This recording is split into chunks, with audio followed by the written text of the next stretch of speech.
Dark Sunshine, Part 2, an excerpt.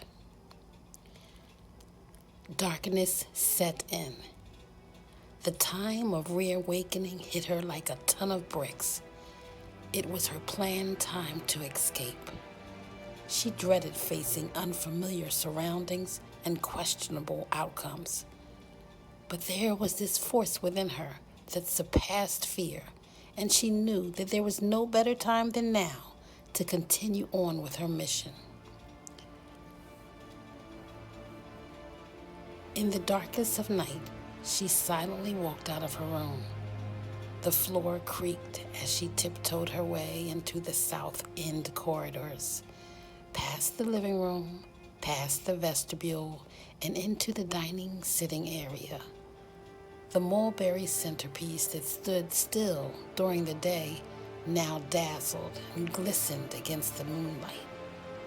It provided the necessary light to the exit door, the exit from an oppressive misery into an entrance of optimistic pleasures, she hoped. Within just 5 steps, she would be out of the door to begin the journey. Again, love fueled with adrenaline was in high gear, and she marveled at the fact that she made it out of the house in the middle of the night. To travel the back roads of what the servants called Sunset Strip. She waddled through the small Guinea River and past the underpass to wait for the horse and buggy. It would take much of the legwork out of the journey and was a sure way to get to Johnston Colony undetected. Just as scheduled, the buggy came, and while the driver stepped away from his buggy, she secretly hopped on. In just 1 hour's time, Celia lay underneath some debris, waiting to get to her desired destination. They stumbled over a large hump in the road, accidentally throwing Celia out of the buggy. She fell into a small puddle of pig's manure, and in her desperate attempt to get out of it, she smeared it all over her body, all the more. The foul smell hit her and woke her to a consciousness that she was all alone in pitch darkness in the middle of nowhere. She was exhausted and desperately needed to quench her thirst. She snuggled near the honey locust tree that offered some comfort, and she looked up to the sky, contemplating a talk with God. She let the stars above put her to sleep.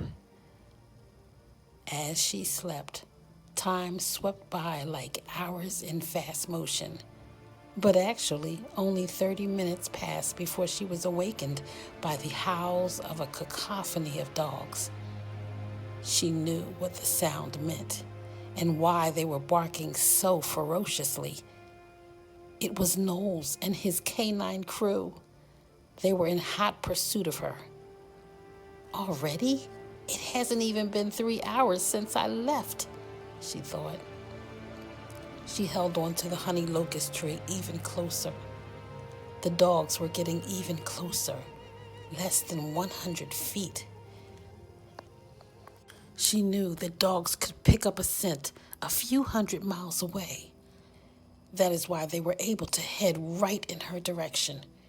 She heard the crackling snarl of the dog's bark and heard the ferocity in Captain's demands. Find her! Find her! Find her, and when you find her, bring her to me so that I can finish her off.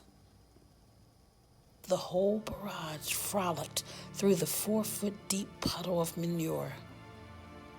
Just on the other side of the puddle stood a fearful, frail, and shivering petite Celia, clinging onto the only strong, steady structure she knew in her life. The thick, old honey locust tree. With her heart throbbing, breathing uncontrollably, and eyes wide open, she was scared and hapless, like a deer who had succumbed to its predator. She knew that she would be caught and taken back in chains. whipped, mutilated, maybe even burned alive.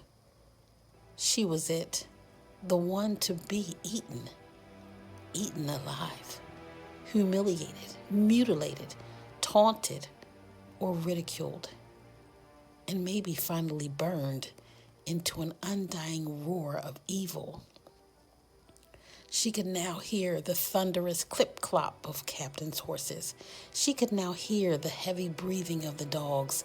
She could hear the leather pounding, pressing, releasing, exhaling as Captain and his gang throbbed against the seat pads.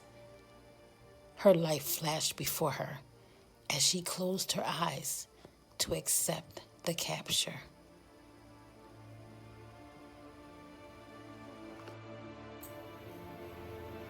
For more exciting excerpts of Dark Sunshine, be sure to tune in next Friday at 6 p.m.